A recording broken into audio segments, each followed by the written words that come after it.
Psycho Jagan అధికారంలోకి వచ్చి మన రాష్ట్రాన్ని సర్వనాశనం చేశాడు.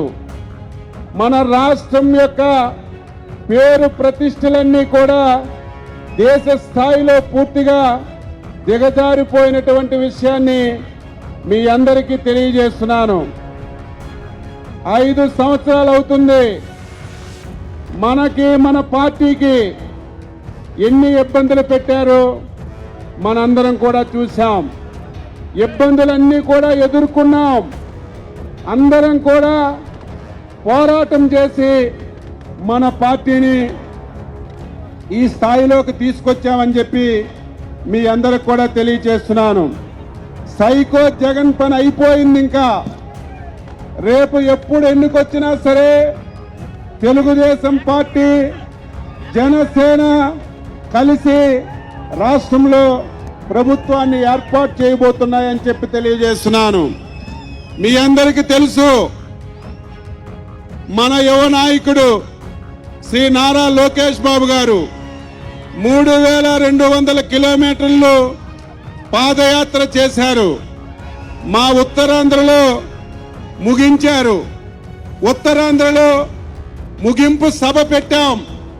ఆ సభ జరగకుండా చేయాలని జగన్మోహన్ రెడ్డి ప్రభుత్వం ఎన్ని ఇబ్బందులు పెట్టారో మీకు తెలుసు. ఎన్ని ఇబ్బందులు పెట్టినా సరే ప్రజల్లో చైతన్యం వచ్చింది, ప్రజల్లో తిరుగుబాటు వచ్చింది. ఈ ప్రభుత్వం ఎన్ని ఇబ్బందులు పెట్టినా సరే ఉత్తరాంధ్ర చరిత్రలో, ఆంధ్రప్రదేశ్ చరిత్రలో కన్నీ విని ఎరుగున విధంగా లక్షలాదిగా జనాలు వచ్చి సభని విజయవంతం చేసిన విషయాన్ని కూడా మీ అందరికీ సందర్భంగా గుర్తు చేస్తున్నాను.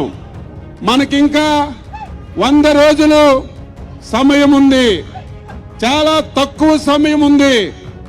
ఈ సమయంలో ప్రతి నిమిషాన్ని మనం ఉపయోగించుకోవాలి.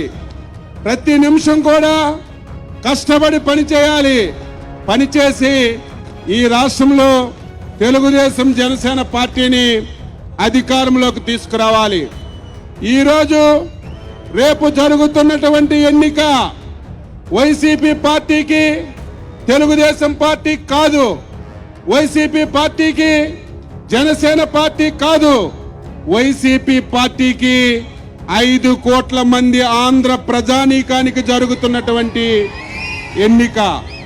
ఈ మాట ఎందుకు చెప్తున్నానంటే, జగన్మోహన్ రెడ్డి సైకో పరిపాలనలో 5 కోట్ల మంది కూడా ఇబ్బంది పడ్డారు. అన్ని ప్రాంతాలు ఇబ్బంది పడ్డాయి. ఈరోజు అధికారులు కూడా ఎప్పుడు ఈ ప్రభుత్వం మారుతుంది, మళ్ళీ తెలుగుదేశం జనసేన పార్టీ ఎప్పుడు అధికారంలోకి వస్తుందని ఎదురు చూస్తున్నారు. అధ్యక్షుల వారు అన్ని విషయాలు మాట్లాడతారు.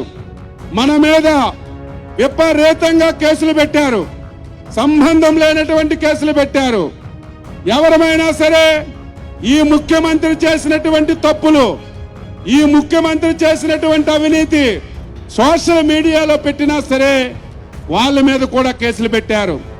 ఎంత దౌర్భాగ్యం అంటే, నిన్న అమెరికా నుంచి ఒక అబ్బాయి హైదరాబాద్ లో దిగితే ఆయన సోషల్ మీడియాలో పోస్ట్ పెట్టాడని లుక్అవుట్ నోటీస్ ఇచ్చారు.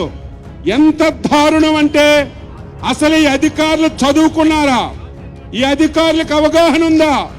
ఈరోజు ఆయనకి అరెస్టు చేసి రోజంతా తిప్పి 41 నోటీస్ ఇచ్చి విడిచిపెట్టారు.